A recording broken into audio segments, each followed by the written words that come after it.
You're tuned in to the only all-sports talk network in the Middle East, IsraelSportsRadio.com. Are you living in the Tel Aviv area and looking to achieve those fitness goals that seem out of reach? If so, personal trainer Leon Kessler is just one call away. Leon will teach, coach, advise, supervise, and support you so that you are able to accomplish your fitness goals. One call to 050-792-2434 will put your goals in reach. That's 050-792-2434, or click on the Leon Kessler banner on the Israel Sports Radio website and see what Leon can do for you. From the AHCI studios in downtown Tapio, Jerusalem, it's Louis Live! And here's your host, me, Ari Louis. Well, good evening, everybody. Hope everyone's having a good day out there, or a good night, depending on where you're listening from. We have a jam-packed show tonight on Louis Live. Coming up in a few minutes, Dina Piner, who hosts a show here on Rusty Mike Radio. Then at 11 o'clock, Yoni Siseritz, and everyone should check out that interview. He's got a fascinating story. He's a bit of a sneaky devil on a figurative and literal level. He's been famous for sneaking into Super Bowls, Final Four events, I think some World Series games. He's done a little of everything. We'll ask about his trespassing career. There are many articles written about him. He's from the Florida area, so he has a prominent following, and we're very happy to have him on the program. And interesting enough, he met myself and Andy at Hago Sports Bar. He kind of snuck in the way he sneaks into a lot of different places. He just kind of sat right next to us and started talking. And we were captivated. He was on for about half an hour at Hagov, and we've always talked about having him on the show since. He's in New York right now, but he's going to help us out by coming on the program via phone from New York City, so we certainly appreciate that. That's going to be a ton of fun. And then 11:30, our good friend Joe Robbins, a frequent contributing writer to the Jerusalem Post, will discuss the ending of the NFL lockout as well as the Khan-Judah fight. I spoke a little bit about the fight on Sunday, and we discussed the NFL lockout yesterday with Ari Bluestein. I want to continue that as well. So the first story here I want to go in this evening is sticking with football, since, again, the lockout is over. And Carson Palmer. Palmer, one of the better quarterbacks in the NFL, former Heisman Trophy winner out of USC. He has said that he is not playing another down with the Cincinnati Bengals. But Bengals owner Mike Brown, he insisted earlier today he would not trade him. So that's going to be a very interesting situation. Palmer's got 4 years left on his deal. And again, the last 20 years, the Bengals have only had 2 winning seasons. So Carson Palmer, like a lot of star players or players in general, he's just sick and tired of losing. So the training camp is going to be this Shabbat, Georgetown, Kentucky. And quote, this is from Brown, again, the owner, "I honestly like Carson Palmer. He was a splendid player for us. He's a good person. I wish him well. And he is retired. That is his choice. I'm not expecting him to be back." So it's one of those very childish things kind of from both sides to do. Kind of us cutting your thumb to spite, cutting your nose to spite your face type of thing. Because Carson Palmer doesn't want to be there in Cincinnati. So he just says, well, I'm going to retire. And, of course, he retires, he doesn't get the money, and so on. The Bengals could trade him. I mean, he's a franchise-level quarterback. The Cardinals aren't going to get Kevin Cobb.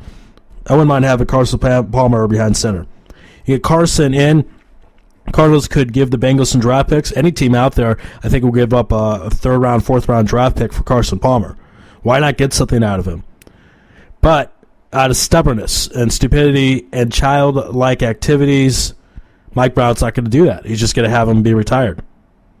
Asked why he wouldn't trade Palmer, get some draft picks in return, Brown said it was a matter of principle. Carson signed a contract. He made a commitment. He gave his word, Brown said. We relied on his word. We relied on his commitment. We expect him to perform here. He's going to walk away from his commitment. We aren't going to reward him for doing it. Who's talking about rewarding him for doing it? How about reward yourself? How about reward your franchise and your fans with draft picks? That's not what you're doing here. This ain't about rewarding him. This is about punishing him and punishing yourself. which is what's going to go on here if you don't trade him. Stop being stubborn. Trade Carson Palmer. I know it sucks when these players hold these teams hostage and say, I want to be traded, and then you don't get such a good deal out of them. But that's the way it is. The players kind of hold it. The players have the gun to your head in that situation. There really isn't anything you can do about it. If you wanted him not to request a trade, here's an idea. Have more than 2 winning seasons in the last 20 years. If you were to do that, Carson would want to stay. People don't want to leave winning teams. Brown has traditionally taken a hard line of players trying to leave. Receiver Chad Ochocinco, a.k.a. Chad Johnson, a.k.a. an idiot, unsuccessfully lobbied for a trade 3 years ago, but Brown refused. Ochocinco has 1 year left on his deal, but is hoping to be released in the next few weeks. There you go. I mean, the dominoes, Bengals are bad enough as it is. Carson's gone. Chad Ocho is also going to be gone. I don't know what your plan is from here. I guess just to keep losing and get good draft picks. Well, you can get draft picks anyways if you trade Carson Palmer. Brown and Coach Marvin Lewis declined to say anything about Ochocinco on Tuesday other than he's under contract. I love that. Just the status quo, baby. The Bengals picked up receiver A.J. Green in the first round of the draft, giving themselves his eventual replacement. True, but who's going to throw him the ball is my question. Bengals drafted Andy Dalton in the second round last April. Brown indicated on Tuesday that he'll be the starter heading into camp, even though he hasn't been able to work with coaches because of the NFL's lockout. Jordan Palmer, which is very interesting because that's Carson's younger brother's on the team. He's the only experienced quarterback in the roster, so he's still on the team. I find that very interesting. Brown said the team will look for another veteran, but will give Dalton a chance to win the job. Quote, we think he's promising for our future, Brown said. Yes, he'll have teething problems. It won't be altogether easy for him all the time, but we're going to put him there. If he can do it, we're going to go with him, and I hope he can manage it. The Bengals last season, 4-12, including 10 straight losses. Carson again told the team he would not be back after Lewis decided to return, even though Brown promised no significant changes in how the organization is run. I'm on Carson Palmer's side on this. The Bengals continue to lose. They don't make any real changes. What do you expect from the guy? The guy wants to win. Guy wants to win.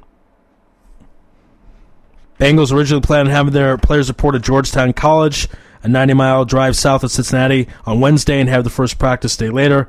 They pushed the schedule back by 2 days, and Carson will not be there. And then Carson's going to stick to his guns. No point of him coming back now anyway.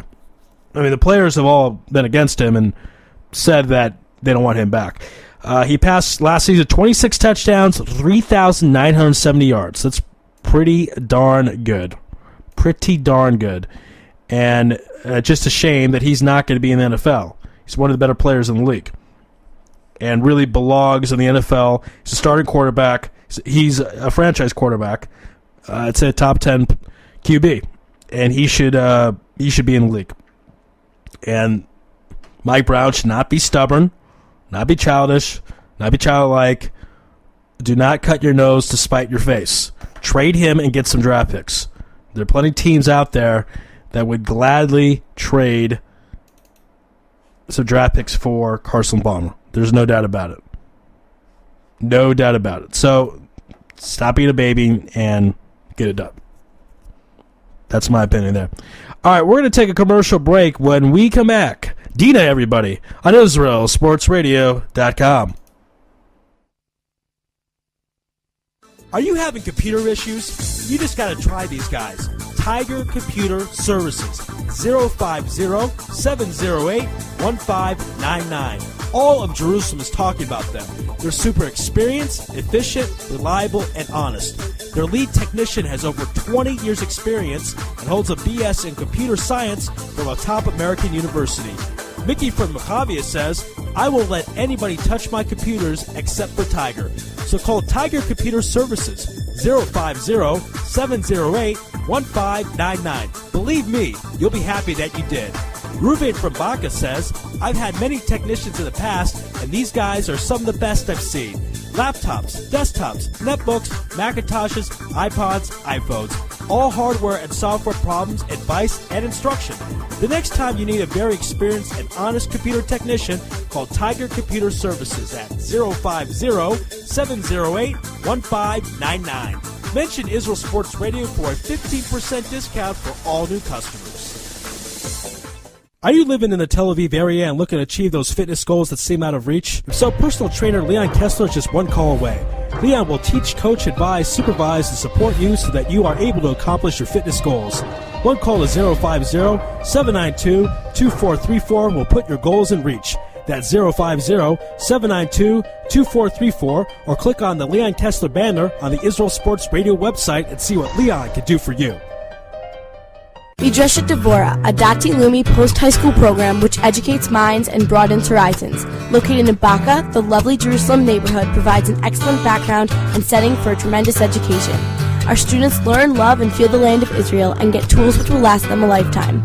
Generous scholarships are available. Please contact us at midreshetdevora.org. Call us from Israel at 052-534-6260 or from North America at 718-593-4162. Midreshet Devora, we're the program you've been waiting for.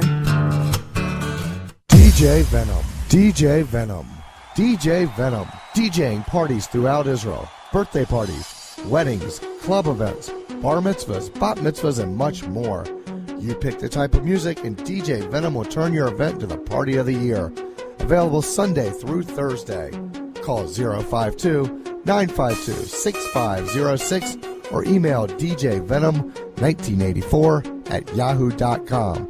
That's 052-952-6506 or email djvenom1984@yahoo.com. Book your party today. That's DJ Venom. All right, we're back here on Louis Live, and our next guest hosts her very own show. It was on earlier today at 12 to 2 p.m. The Dina Pinner Show. Dina, are you there? I am indeed. Hello. Oh, great to have you on the program. We're very excited, and a lot of reason why I wanted to have you on the program so the fans of the audience can get to know more about you, about your background. So tell us, how did you get into broadcasting? Oh, bless you. First thing I'd like to say is it's very weird being on this side of the phone call. Yes. I'm not expecting to answer questions at all. I'm meant to be saying, so hi Ari, how are you doing? And how is it all going there?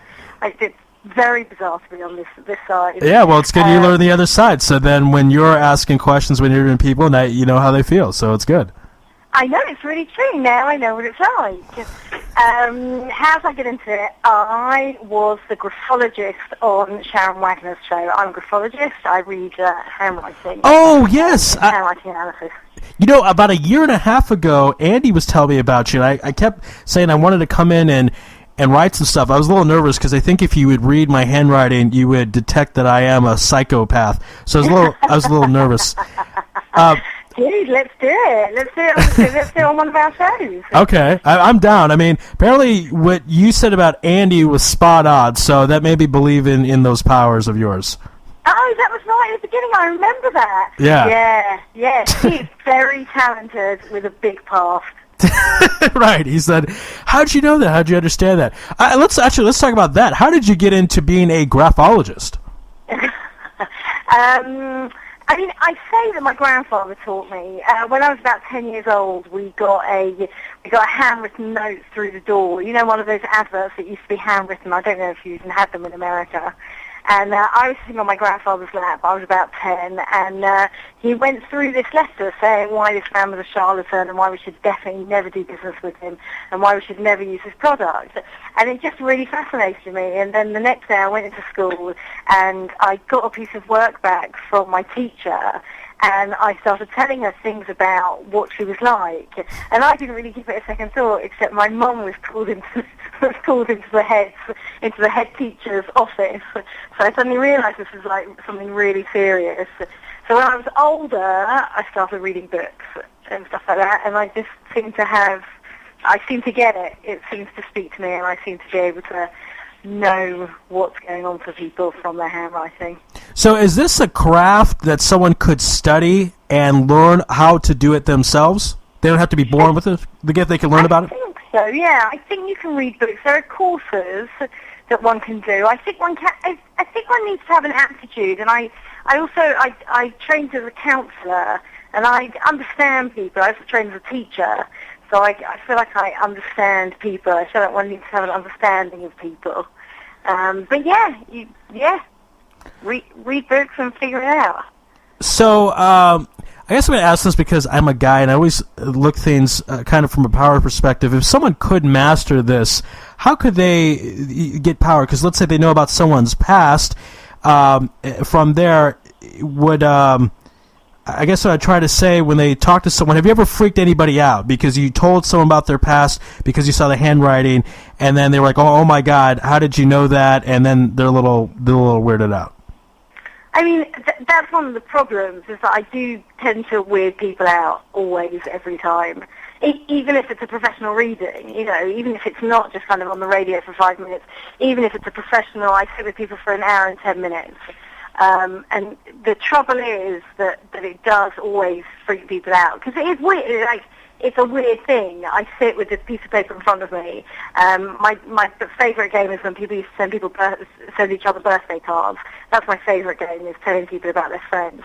I don't play that anymore because it's not nice, and it's a bit unethical to to read people's handwriting when they don't know that it's being read. So I don't do that.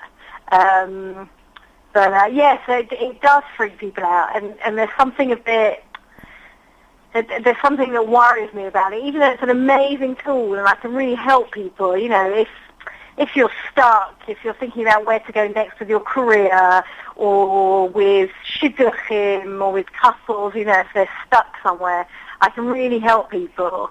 But it is freaky. It's very freaky, because I just sit with this piece of paper and I tell you all about you, and it's weird.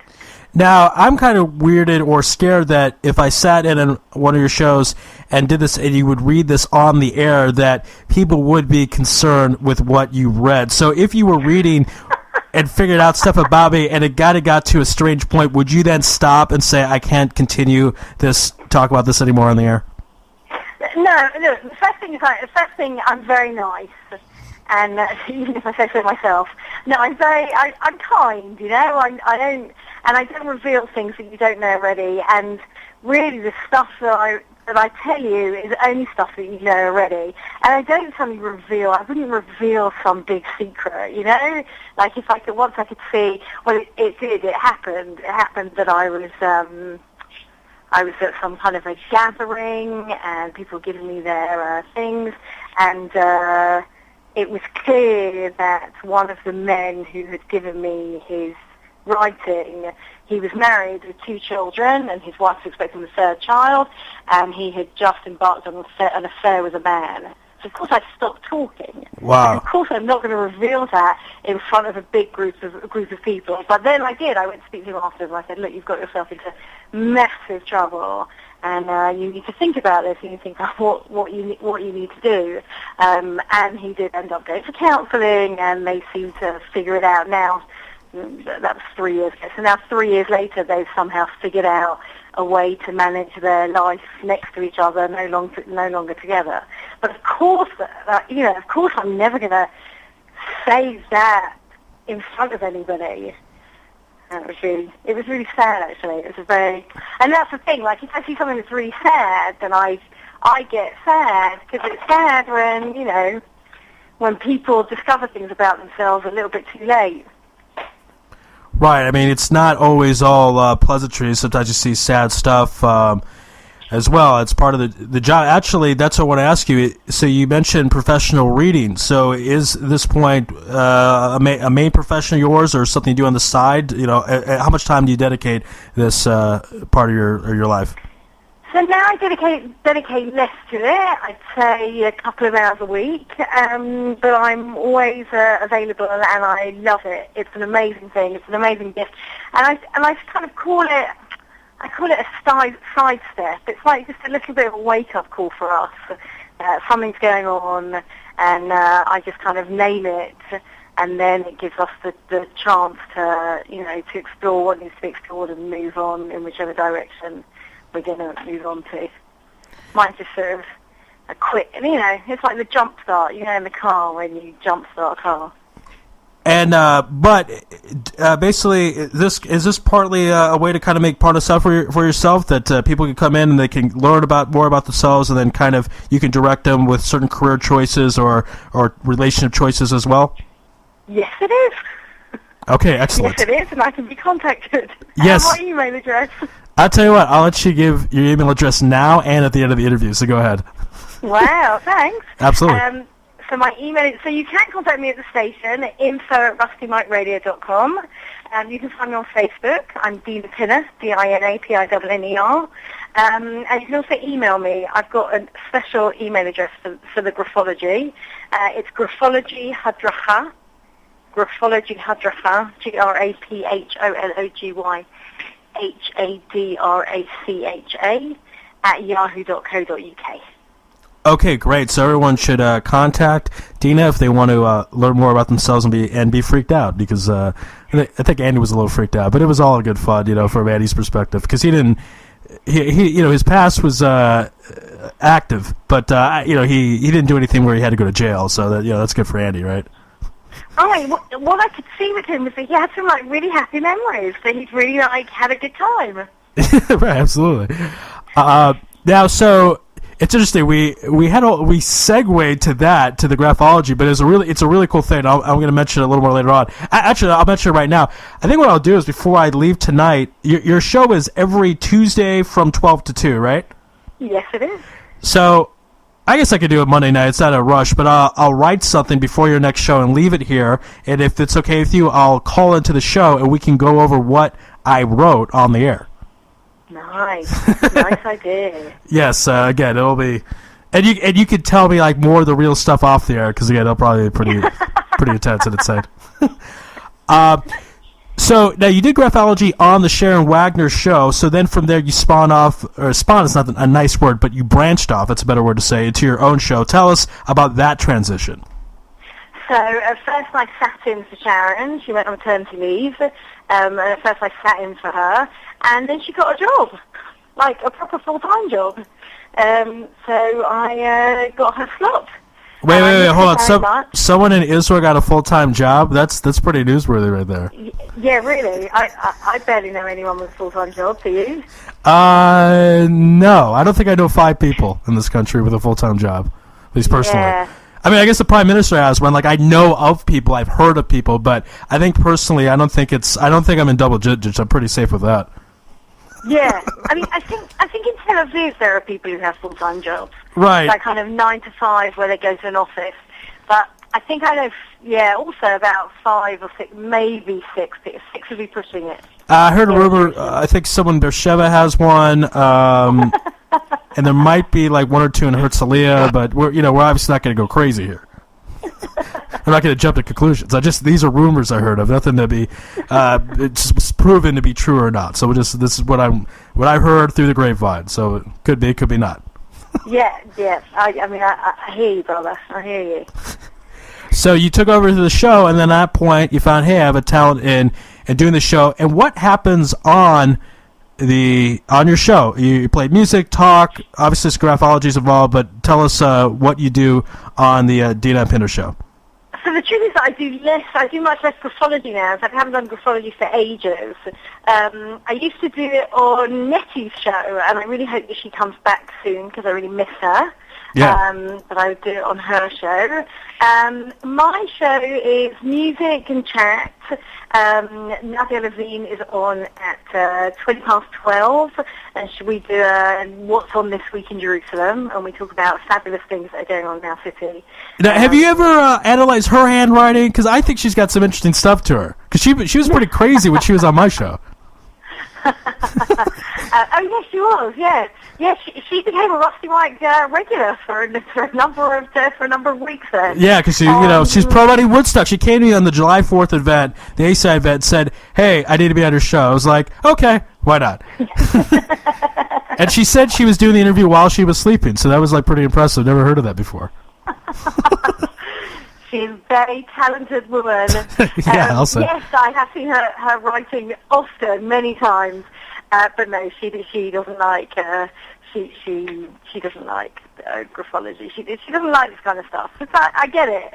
I get it. People who kind of go, "Oh, you're a Capricorn, so you must such and such and such and such." And I get it. That people kind of, it's a. Well, sometimes is it vague, or most of the time can you see pretty good details? I mean, you saw from Andy. Right. That was pretty. Yeah, that was pretty good. That wasn't too vague. Yeah. I mean, Andy was pretty. He's like, okay, that's spot on. Yeah. No, it's very spot on. But on the show, so we start with music, then we have Nadia, and then I'm quite political. I feel like I am the token lefty at Rusty Mike.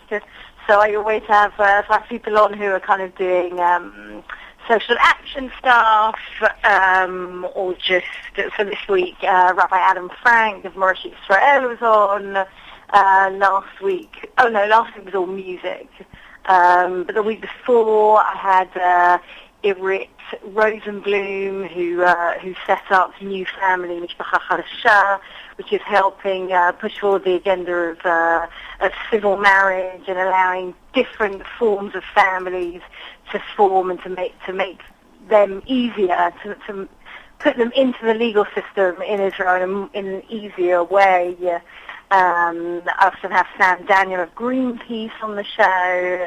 I'm a little bit of a Nick Schlagman, who works with the African Refugee Development Centre, comes on the show quite a lot. So I generally am interested in social action. Right. It sounds like there's some, like I said, social action. It's kind of some politics in there as well. Yes. How did you notice? I kind of was picking up a vibe and a trend. I don't know. I just saw some kind of a line. I got powers. I got powers too, Gina. You're not the only one with powers. When it comes to social politics, I'm quite left. I'm left. I care about human beings. I care about human beings and want human beings to have an okay time. Right. I value human rights, that kind of thing. I think paying tax is a privilege. It's my way of thanking whoever orders the world. So blessing me with the ability, the emotional strength to get up in the morning and go to work. So I think paying tax is a good thing, and I think that with the privilege that I have comes a responsibility. Wait a minute, a privilege? So, like, paying taxes, you think is a privilege? Like, can I get rid of that privilege and then not pay, or? No. I think that, I think I pay taxes. I met with my accountant earlier today. He kind of takes care of it, but I know for a while the government owed me money. So if I miss a tax payment now and then, and the government could be hearing this right now, I don't care. I think the government owes me more money than I owe them, so I'm not too worried about it. Well, it's interesting you should say that, because I did overpay my taxes for about 4 years in a row, and I got a very nice sum back. But it's I don't know. I feel that we grew up being from the countries that we're from and being that we are and having the education that we got. With that, we are immensely privileged, and with that comes responsibility. And I'll tell you what, I might be going on a path I don't want to go, but I'm curious because I don't know the whole process of it. Explain how a civil marriage in Israel is different than like in the United Kingdom or in the United States, because I've heard different things of how people kind of go around the system to get married in Cyprus, I think, and things like that. So kind of explain a little more about that topic. So that's unexpected. I know. I was thinking, right. You know what? I'm going to ask this question. Let's do it. Let's just do it. So at the moment, even if I get married in Cyprus, unless I actually get a document stating that I did not get married Kedat Moshe Israel and I don't need a get, I'll still need a get. Okay. Which because of the suffix, that there is a doubt that maybe I did get married halachically. So New Family has now printed out a document and they've got cards that state, I did not get married Kedat Moshe Israel. I do not need a Jewish divorce. That's as close as we've got to any kind of civil marriage that doesn't involve the Rabbanut. But actually, we don't have such a thing as civil marriage. Okay. And what would be the point of the civil marriage? Is to make sure that if it ended in divorce, then you wouldn't need the get? Is that the main purpose of a civil marriage?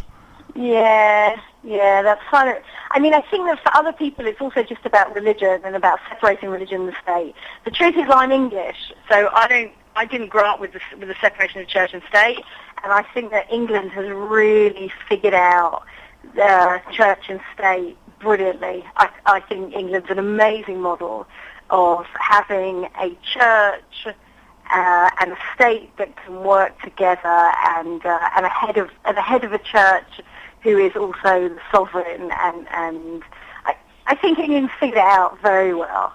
So it's not necessarily that I'm not necessarily advocating a separation of church and state, but I would definitely want a separation. I would definitely want the rubber not to be the only option. But I tell you, that's got to be a weird marriage. Yes. I gotta tell you, that's gotta be a weird thing for kind of a couple to say to one another. Let's say the girl says to the guy, "Hey, I want to get married, but can we do a civil marriage? Because I'm worried that if it's divorce, that you won't give me a get, and that will kind of screw me over." So I mean, it's kind of a weird conversation, though, right? Well, it definitely takes the romance out of it.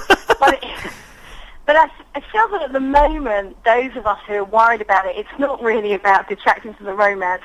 It's first of all that a religious wedding doesn't speak to us because we're not religious. So why would we have a religious wedding? And certainly Orthodox, we're not Orthodox, so why would we have an Orthodox wedding? I would love a religious wedding. I just don't want an Orthodox wedding. But also, when it comes down to the brass tacks of and also I feel that a lot of us who would be interested in this, it's more. At the moment, we've got a political. There's a political protest to be made, and there's a political statement to be made, and that's why those of us who would do it are doing it. It's always more out of principle than anything else. You're saying. Say again? Do you feel it's more out of principle than anything else? I mean, at the moment, the principle is a very important one. If we do want to, in any way, separate church and state, or just give the rubber less power. But having said all of that, marriage isn't very romantic. It is very practical, and any kind of prenup or any kind of anything which everybody should have nowadays, just because we come to it when we're older and we have staff and. You never know, and who's romantic nowadays, like more marriages end in divorce in America than end in death. Right. So who's a romantic anymore? So I feel like it's all, and the idea of romantic marriage is completely modern anyway. Like, even in the 1800s, only poor people had romantic marriages in the 1800s. Anyone with any money was joining conglomerates and was setting up their kids to make money. And the prenup thing, that is a good point. I was going to bring that up as well. It's kind of the same type of deal. Like, hey, I love you, let's spend the rest of our lives together, but in case it doesn't work out, can you sign this document because I'm worried you might take more money than you deserve? One of my friends, about 2 weeks before the wedding, was presented by her husband with someone who said, you can't have anything for 15 years. Wait, that was part of a prenup? Sorry, can you say that again? It said that if we separate within 15 years, you can't have anything. And he kind of said, forget it. I'm not going to be like, you're mad, that's ridiculous. So then they put in a clause that if they separate without children, you can't have anything for 15 years. But, and then they put in all sorts of clauses about the children, that he would look after them and money, And it was actually it ended up being a very sensible, practical document. Thank God they're doing great, but it's just practical. I heard of a story one time with a rabbi and his wife that there was something in ketubah that if she didn't make him a certain type of chont, I think he can get a divorce. And I think they one time were out of town and there was kind of an issue. And I think she had to make some chont right in time for Shabbat or something like that. So I guess people put all kinds of stuff. Ketubah is a document, so put in where everything makes sense. I guess, right? Very cute story.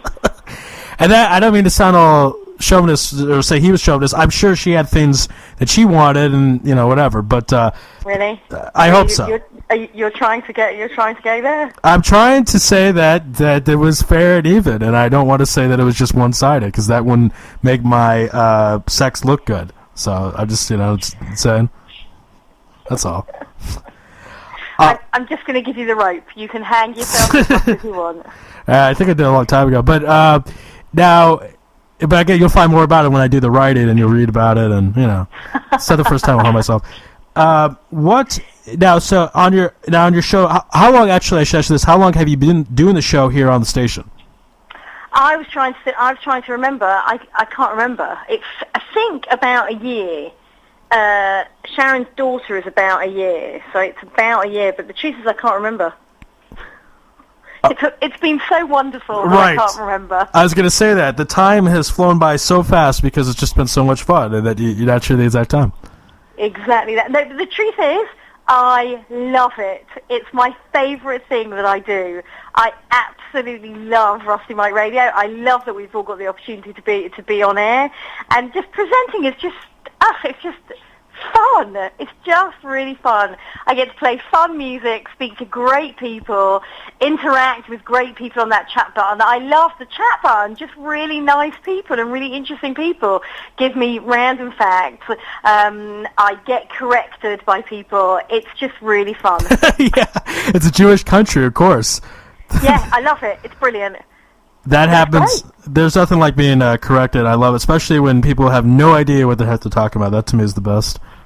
But seekers into hate. Look, I put my voice out there. I make it public. I put myself out there for responses.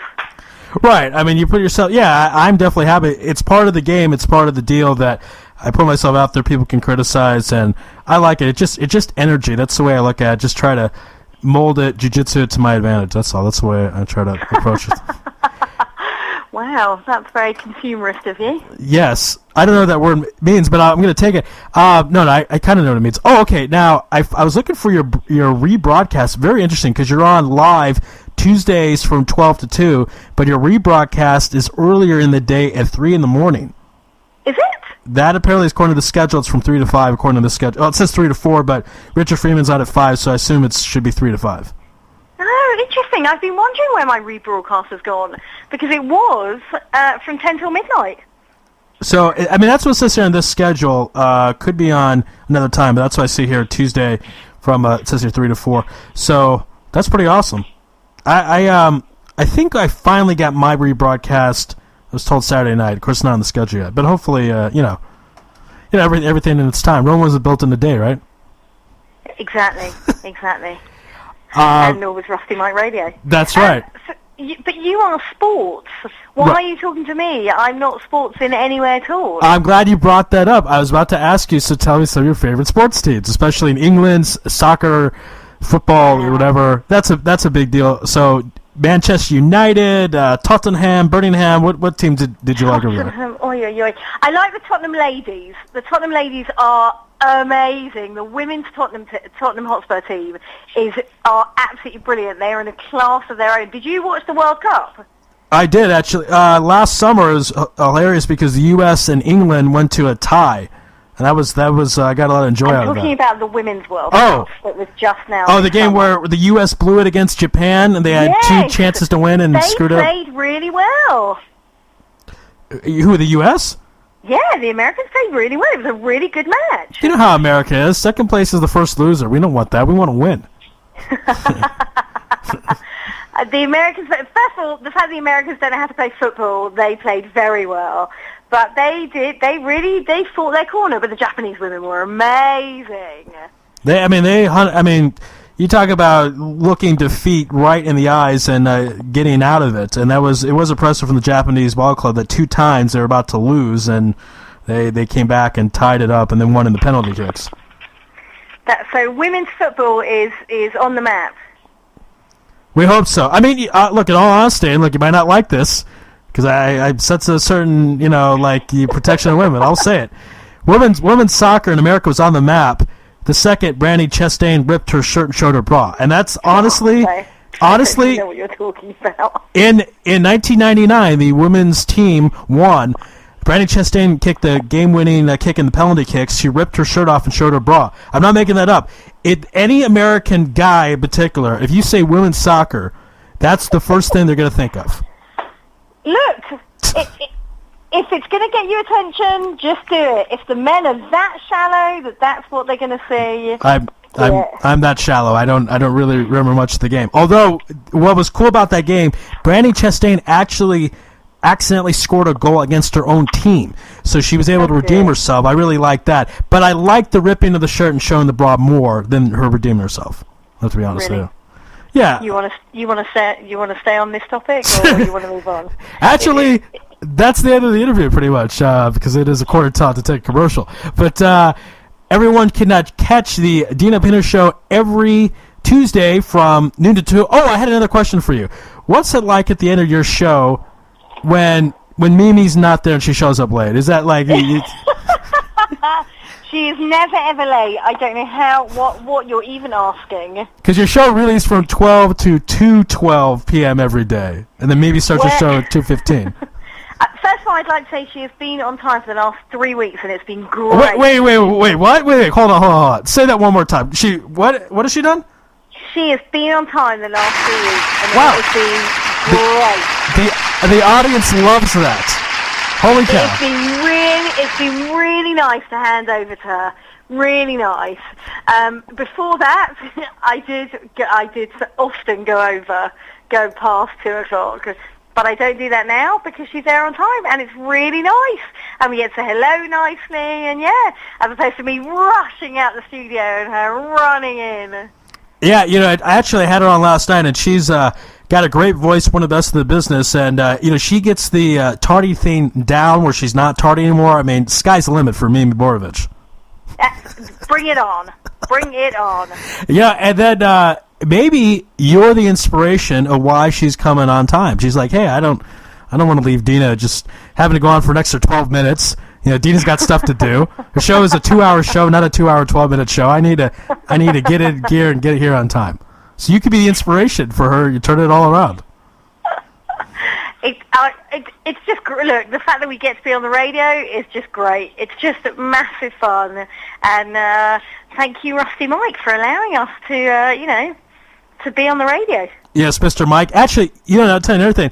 Me and Annie were doing a football game. We just went to a football game. This was about 2 years ago, and one of the coaches had a problem with a referee call, and he looked at us and said, hey, Rusty Mike. Like, people actually called us Rusty Mike a few times. Cute. Very cute. Rusty Mike is not actually a person, just so people know. Yes. Just I want to make that clear. Like, right now, Dina was thinking Rusty Mike. She's not thinking a person. She's thinking an entity at the station, not a person. And also to AACI, obviously, for hosting us. Yes. You can also... you can thank your parents, your agents, your manager, also... Now, you asked about sports. Yes. You need to check out Kabaddi. What's that? Kabaddi is a brilliant Indian sport. It's people, it's only people, and they're on a pitch, and they have to jump around and then get each other off the pitch. It's brilliant. Check it out on YouTube. Wait, what's a pitch? What do you mean, what's a pitch? Wait, do you mean, because baseball, that's someone throwing a baseball to Oh, no. What do you call a pitch, then? What do we call a pitch? If they build it, they will come. What does he build? A stadium? No. What's that thing on the floor that you play in? Oh, God, help. Here, let me try to figure this out here. On the floor you're talking about? What do you call a pitch? A pitch is what you play on. It's the ground. Oh, a field. The field. The grass field. Field? What do you call it? But there's things drawn on it. They're AstroTurf, chalk. That's what you don't have a name for the pitch, for the thing that you play on? The mound, that's where the pitcher would throw it from. Or the field. Maybe the field. You just call it a field? Yeah, we just call it a field. That's got to be what you're telling. Field is where you grow flowers and grass. See, I understand the confusion now. Okay, that to me makes sense why it would sound kind of weird. But yeah, we just call it a field, like we're going to the field to place the ball. So they have a field, and it's quite small. There are 2 teams. I think with 6 people on each team. I think it's 6. It might be 5. I can't remember. I haven't seen it for ages.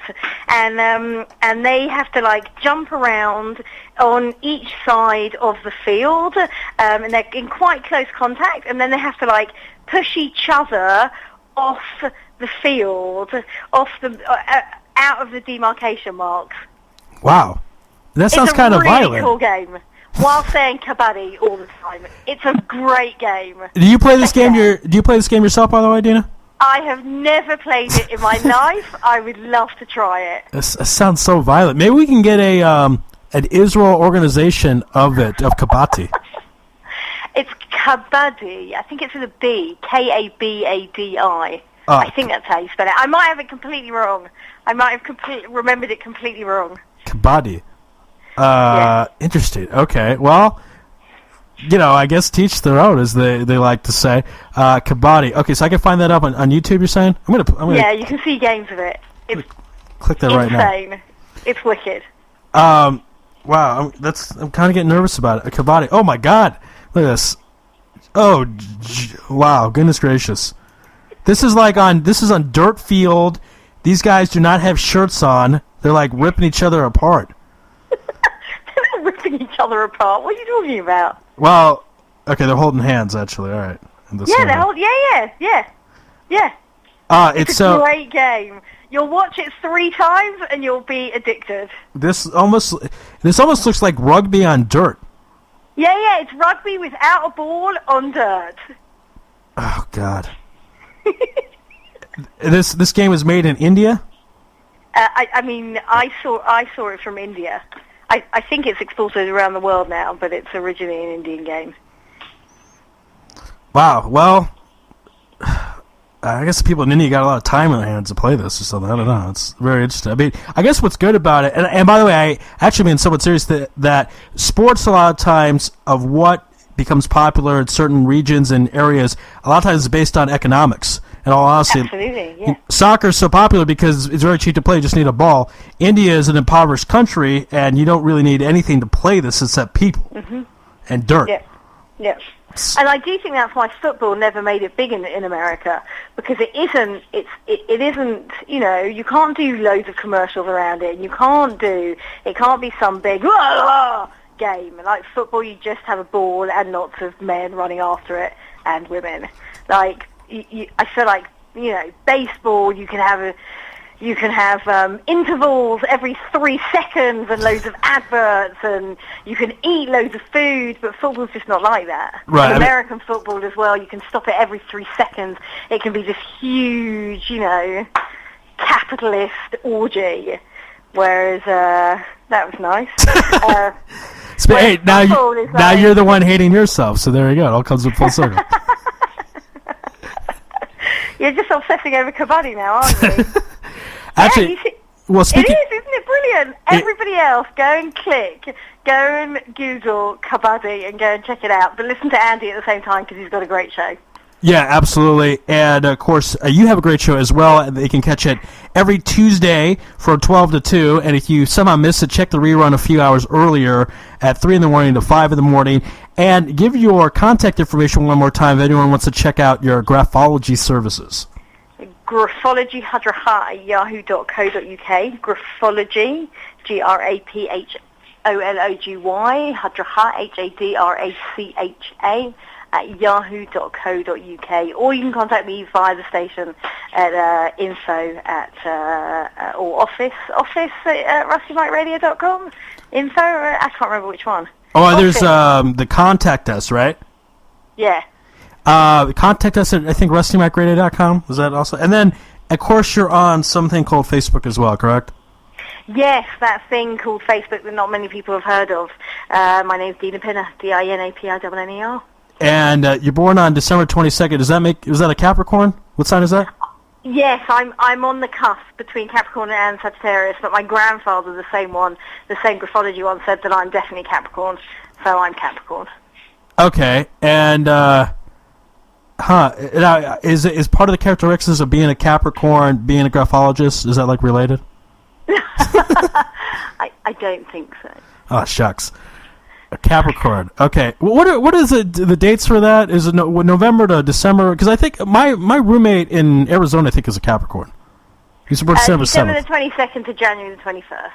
Oh, okay. Forget it. I'm way off then. Okay. What's the sign right before Capricorn then? Sagittarius. Ah, okay. So that's who he was born on Pearl Harbor Day. Also, December 7th, that's the same day that Vito Corleone was born from The Godfather. Nice. Yeah. Nice. Because Very cool. in the flashback, they go to 1941 when Pearl Harbor happened, and they're talking about Michael going to the Army, and Fredo, who wasn't too bright, said, "I can't believe the Japanese bombed," or Sonny said, "I can't believe the Japanese bombed Pearl Harbor on Pop's birthday," and Fredo said they didn't know it was Pop's birthday, because it's true, the Japanese didn't know. Nice. Nice. No, go ahead. Yes, nicely remembered there. Well, I like to put in a Godfather reference once in a while. It's kind of important to me. Is the Godfather movie that you can relate to? You picked up what I was saying? Yes, I was with you. I clocked you, and I was trying to quote a movie there. I'm unsuccessful. I'm not going to carry on. Yes, that was very nicely done. It was smooth. Yeah, I mean, again, I got my moments and stuff. Happens once in a while. Not too often, but who's counting? All right, Dita, thank you so much for being on Louis Live, and we appreciate it. Everyone, check out our show every Tuesday from 12 to 2. Dude, thanks so much. A lot of fun. This was fun. Thank you very much. Absolutely. The audience, what'd you think of that? They liked it. Good. Very good. Thanks, Dita. Have a good one. Thanks to the audience. Bye. Bye-bye. That was Dita Pinner, everybody. We're going to take a commercial break, and when we come back, more Louis Live right after this. Offering the best of Israel at the best price, Shalom Israel Tours can help you make your next trip to Israel the adventure of a lifetime. Shalom Israel Tours will customize a trip to Israel for your family or group. Specializing in bar mitzvah packages, outdoor adventure vacations, wine tours, and more, Shalom Israel Tours is sure to inspire. So whether you're looking for a customized trip, a day tour, or a car rental, Shalom Israel Tours is here to help. Email us at inspire@shalomisraeltours.com or click the banner on the Israel Sports Radio homepage, and soon you will find yourself in Israel. That's Shalom Israel Tours, www.shalomisraeltours.com. Are you ready to get serious about your health and fitness? iFit trainers provide one-on-one personal training and put together the best fitness program to get the right results for you. Find your I in Fit. We offer certified personal trainers with elite athletic experience and flexible hours at the convenience of your own home. Classes are offered in English and in Hebrew. We serve Jerusalem and the surrounding areas. For more information and to schedule your first workout session, call Alyssa at 054-759-7280 or email Alyssa, ELISSA, at i-fit.co.il. Visit us at www.i-fit.co.il or click on the iFit banner on the Israel Sports Radio homepage. Feeling overwhelmed with all you have to do? Let your personal shopper help. Chani is an experienced gift shopper and can help free up your day. Chani can assist you in finding the perfect gift for your upcoming simchas or pick up those light items at the grocery. And don't forget, if you are in the area of the Israel Center on Karen HaYesod, stop by on Monday or Tuesday between 8:30 a.m. and 12:30 p.m. to check out all the great gifts Chani has to offer. For more information, call 02-654-2155 or email chani at netvision.net.il. Don't forget to check out her great website at www.chanisgifts.com.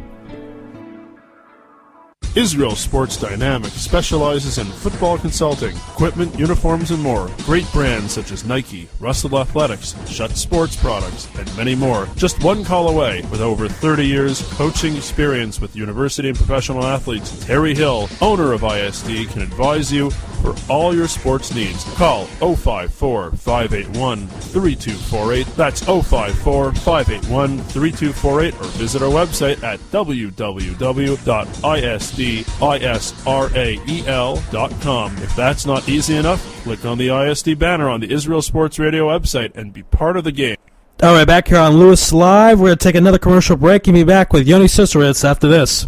Offering the best of Israel at the best price, Shalom Israel Tours can help you make your next trip to Israel the adventure of a lifetime. Shalom Israel Tours will customize a trip to Israel for your family or group. Specializing in bar mitzvah packages, outdoor adventure vacations, wine tours, and more, Shalom Israel Tours is sure to inspire. So whether you're looking for a customized trip, a day tour, or a car rental, Shalom Israel Tours is here to help. Email us at inspire@shalomisraeltours.com or click the banner on the Israel Sports Radio homepage, and soon you will find yourself in Israel. That's Shalom Israel Tours, www.shalomisraeltours.com. Are you ready to get serious about your health and fitness? iFit trainers provide one-on-one personal training and put together the best fitness program to get the right results for you. Find your I in fit. We offer certified personal trainers with elite athletic experience and flexible hours at the convenience of your own home. Classes are offered in English and in Hebrew. We serve Jerusalem and the surrounding areas. For more information and to schedule your first workout session, call Alyssa at 054-759-7280 or email Alyssa, ELISSA, at i-fit.co.il. Visit us at www.i-fit.co.il or click on the iFit banner on the Israel Sports Radio homepage. Feeling overwhelmed with all you have to do? Let your personal shopper help. Connie is an experienced gift shopper and can help free up your day. Connie can assist you in finding the perfect gift for your upcoming simchas or pick up those light items at the grocery. And don't forget, if you are in the area of the Israel Center on Karen HaYesod, stop by on Monday or Tuesday between 8:30 a.m. and 12:30 p.m. to check out all the great gifts Connie has to offer. For more information, call 02-654-2155 or email Connie at netvision.net.il. Don't forget to check out her great website at www.conniesgifts.com. Israel Sports Dynamics specializes in football consulting, equipment, uniforms, and more. Great brands such as Nike, Russell Athletics, Schutt Sports Products, and many more. Just one call away. With over 30 years coaching experience with university and professional athletes, Terry Hill, owner of ISD, can advise you for all your sports needs. Call 054-581-3248. That's 054-581-3248 or visit our website at www.isdisrael.com. If that's not easy enough, click on the ISD banner on the Israel Sports Radio website and be part of the game.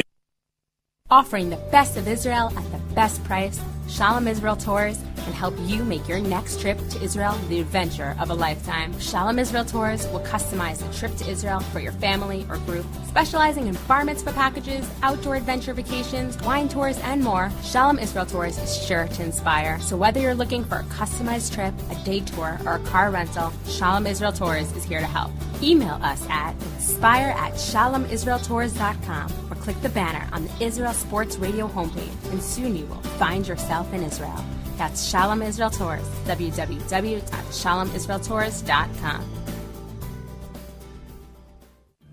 Are you ready to get serious about your health and fitness? iFit trainers provide one-on-one personal training and put together the best fitness program to get the right results for you. Find your I in fit. We offer certified personal trainers with elite athletic experience and flexible hours at the convenience of your own home. Classes are offered in English and in Hebrew. We serve Jerusalem and the surrounding areas. For more information and to schedule your first workout session, call Alyssa at 054-759-7280 or email Alyssa, ELISSA, at i-fit.co.il. Visit us at www.i-fit.co.il or click on the iFit banner on the Israel Sports Radio homepage.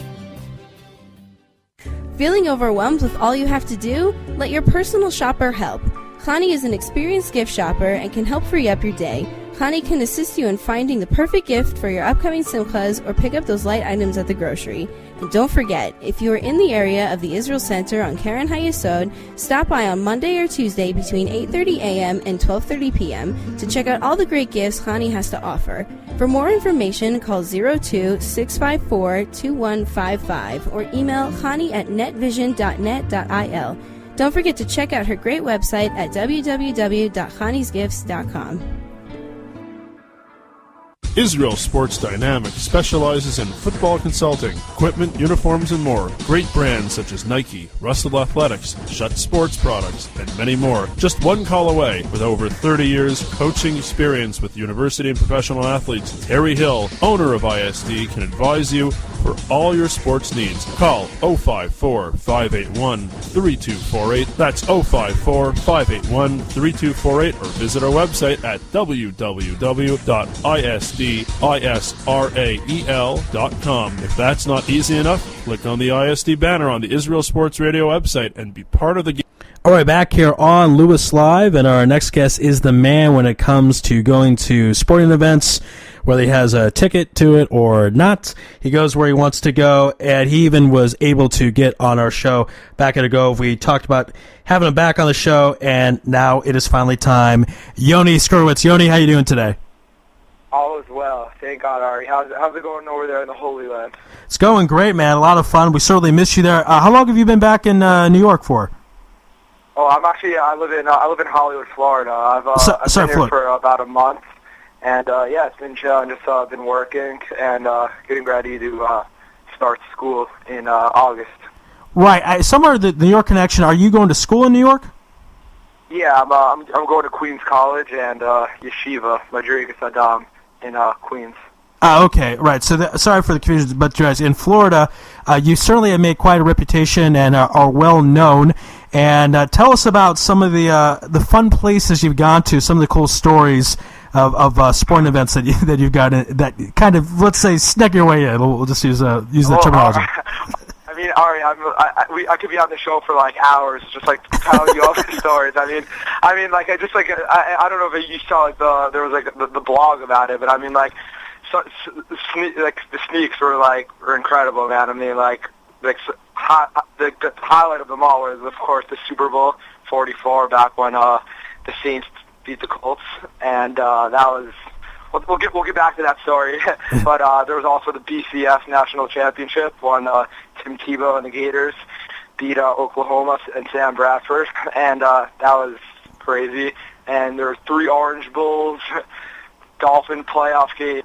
Heat playoff games, Marlins games, concerts. I mean, you name it, man. Like, there's a whole list. Just like a couple weeks ago, I snuck into the U2 360 tour when I was here, and I snuck onto the field. Sat in the Marlins dugout, and we listened to Bono. So that was pretty cool, also. You know.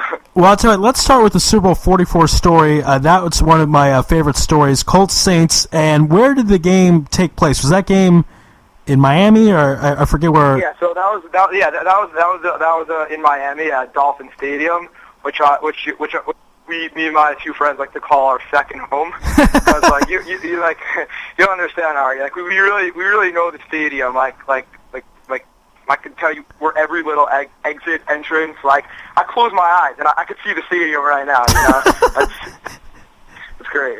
So, and this was I heard the story before, but I want you to tell our audience about it because it's a fascinating tale. How you actually got into Super Bowl 44 and had not only did you get in, you had great seats to the event. Yeah, so I'll tell the story. So it all started like back in like I'd say 9th grade when discovered the art of sneaking. You know, just like why would you want to pay for a ticket if you could go for free, right? Like sure. It's like you could go to the counter, like that's what holds people back. You know, it's like, oh, I don't want to spend that money, but we discovered this art of I like to call it an art because it's like anybody, you know what I'm saying? Anybody could do it. It's all about confidence. Like I'd say it's like 90% confidence, 10% like sneaking ability, you know? Because if you go in there like and you act like you belong there and you act like you've done it before, then no one's stopping you, man. Like, you know, Ari, you could sneak into the Holy Bowl if you wanted, you know? I could teach you these tricks. I could teach anybody out there these tricks. But I'll start with the Super Bowl. So I was saying that it all started with like the Marlins games and the Super Bowl was that was it, you know. That was our personal Super Bowl sneaking in, I guess. So basically, there's the way it works at the Super Bowl is there's the perimeter and then there's the main gate. We already know all this going in based on the last Super Bowl that was in Miami when the Colts beat the Bears. Like when our friend went it, so he explained us the whole thing. So basically, we knew that we were going to need a fake ticket because like you need at least like. They check to see if you have a ticket. You can't like get into the parking lot unless you have a ticket. So it was my idea to make a fake ticket, not to get scanned, but just to show that like you belong there. You know what I'm saying? So we have these BCS national ticket holders that we got when we snuck into the BCS game, and so I go to Kinko's, and like when I was at home, I typed in Super Bowl ticket 44 on eBay, and I copied and pasted it onto a file, and basically I snuck into the Pro Bowl also, the week before, so I had, and I got, and like I asked somebody for their ticket, like after the game. So I had a Pro Bowl ticket, and basically the back of the Pro Bowl ticket, I'm holding the fake in my hand right now. It's hard to describe. The back of the Pro Bowl ticket is like exactly the same as the back of a real Super Bowl ticket, except for it just says like Pro Bowl, like, you know, like all the wording is the same basically. So to like the naked eye, if it's in like a ticket holder, you know, it looks like it's legit. So I go to Kinko's with my Pro Bowl ticket and my USB drive, and I go up to the front counter. I'm a little nervous. There's cameras there. I'm just like thinking that like some cops are gonna like swarm in and like tackle me.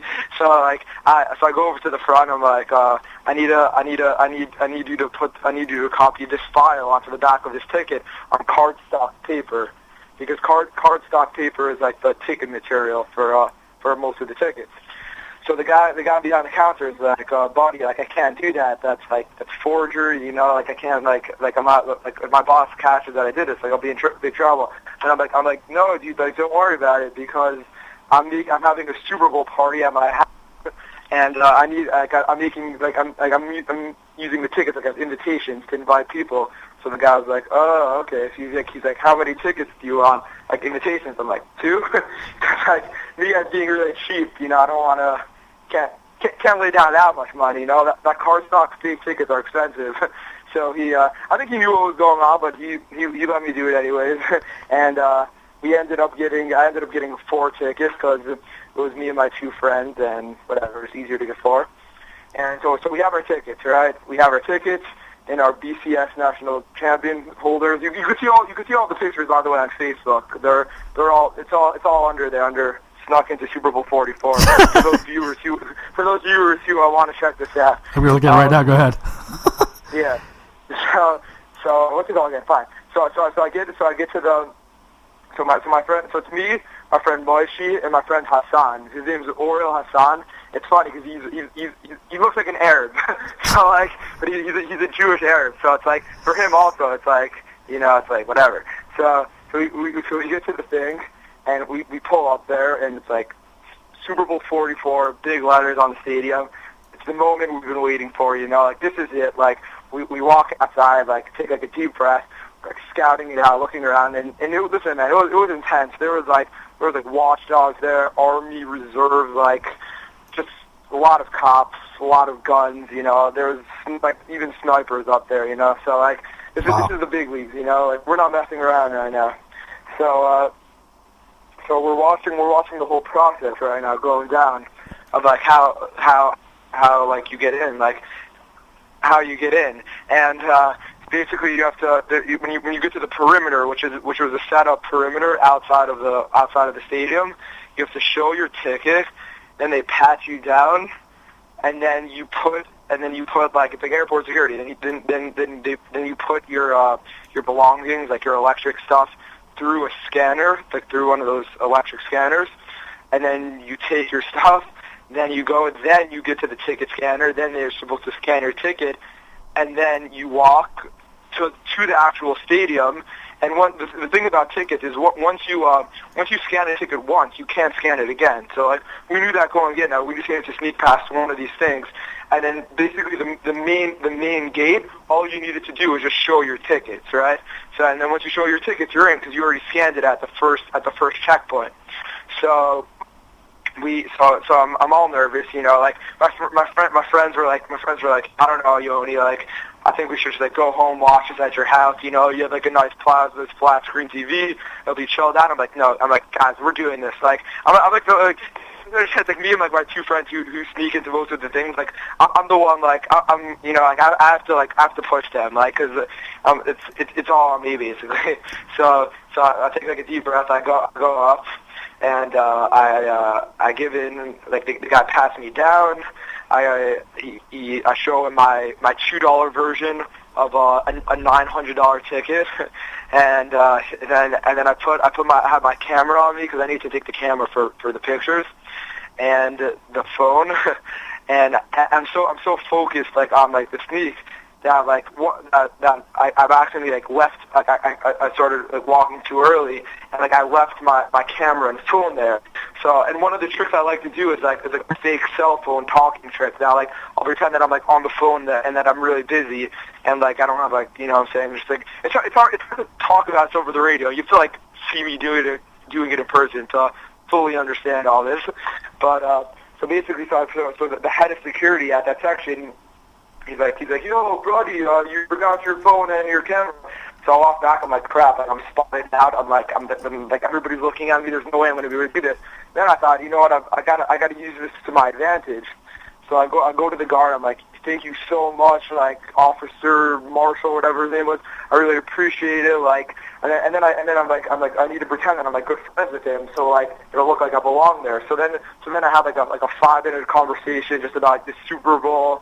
And about security and just about everything, you know. Just like asked him how his day was going, and like and he really liked me. So like I fit in, and like to everybody else, it looked like I belonged there. So then I just kept after the conversation ended, I did confidence. I kept walking, and I just walked past the scanner, and they didn't scan my ticket because if you like walk with confidence, then you could do it, you know.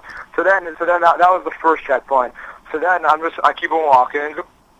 And I know I'm 50% there. I just got to get into the main gate, and then I'm walking, and then I see like the gates are open, like floodgates. Like everybody's just showing their ticket. They're letting people in, just showing their ticket. So now my heart's pounding, and I go up. I show my fake ticket, and the lady looks at my ticket for a second.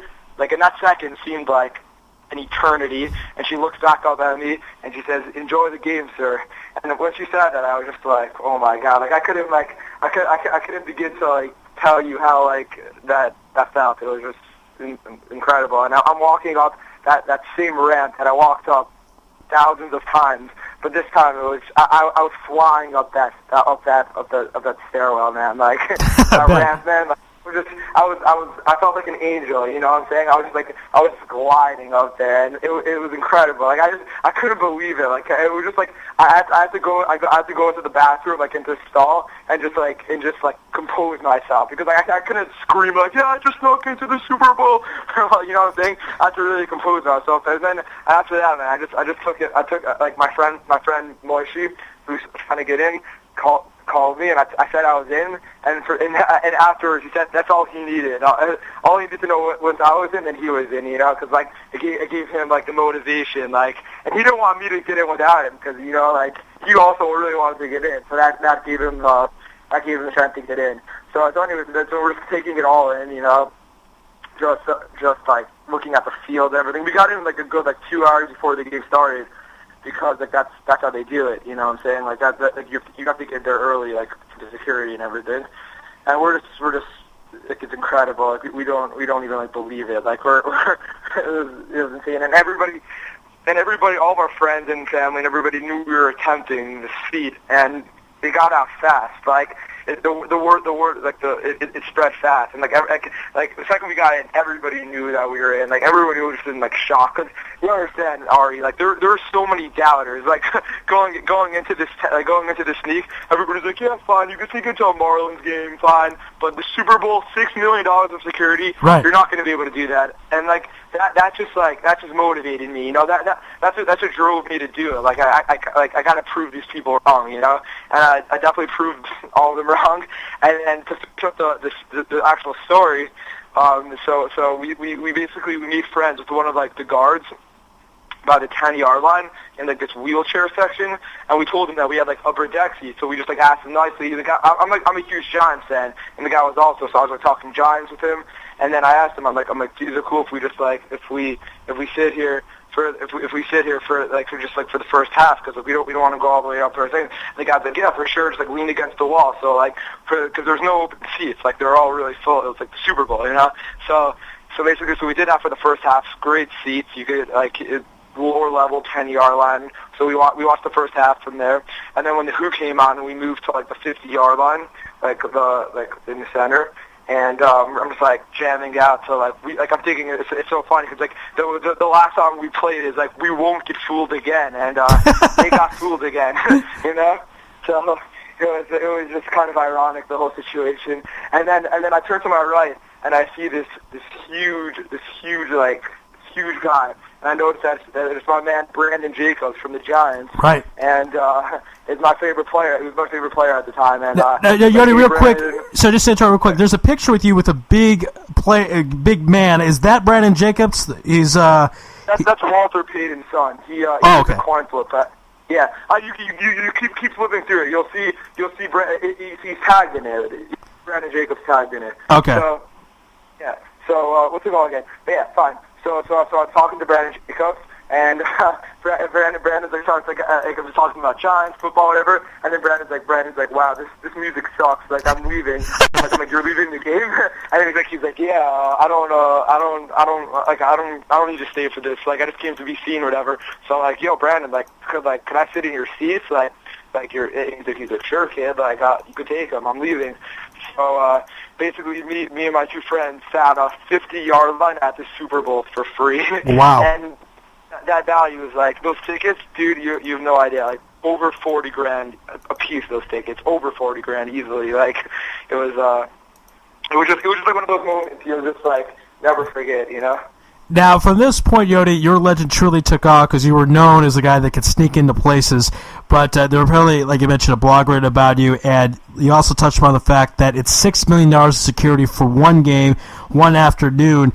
Has anyone ever tried to contact you, like a security company, and say, hey, do you want to be a consultant for us? Tell us what we're doing wrong?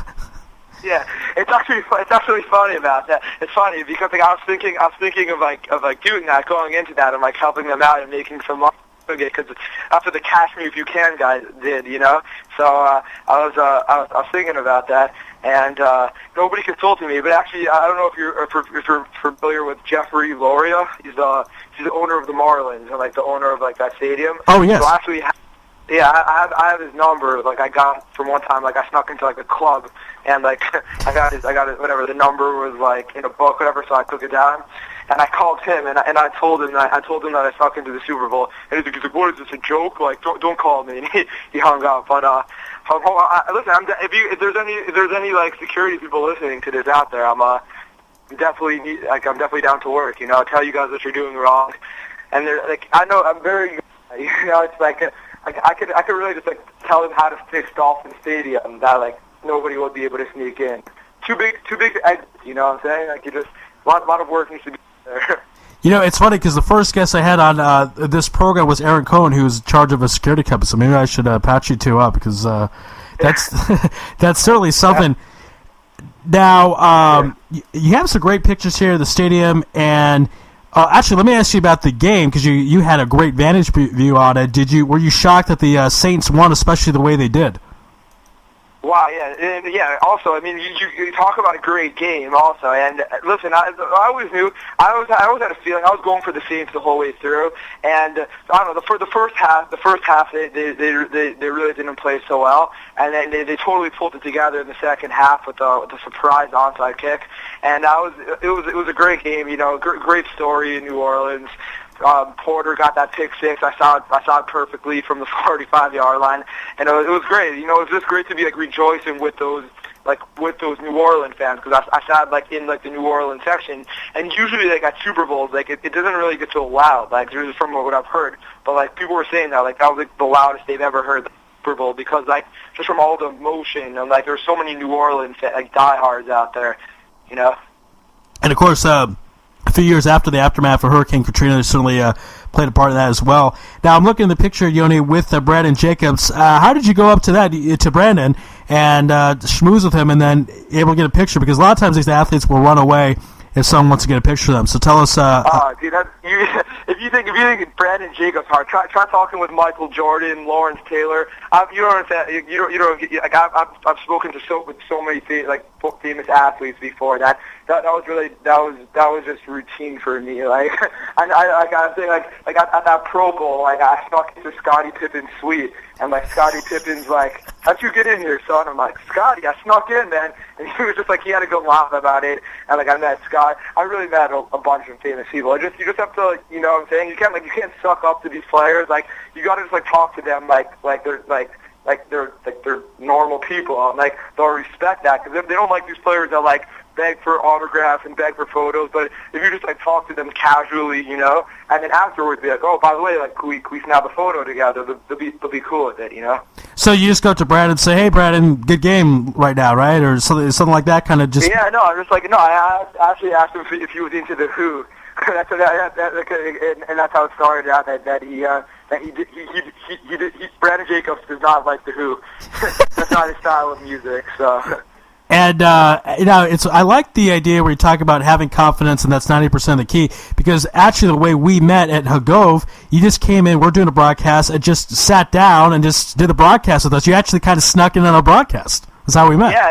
That's how you do it. You know, you just I kind of think, and you guys were pretty impressed. You know, there was no second guessing there. They're just like, wow, okay, let's talk. You know, like that's how you do it. Because I was thinking in my mind, I was like, yeah, okay, why not? Let them sit down. You know, it's interesting because other people have tried to do that, but they have a different energy and a different vibe where it's kind of like, no, we're doing a show right now.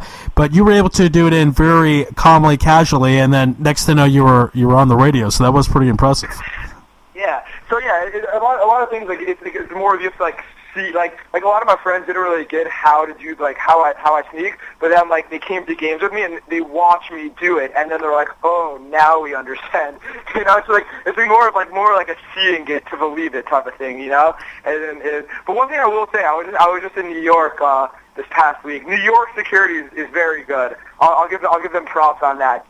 Definitely better than the security down here. But I was still able to sneak into Jones Beach, into the Further show.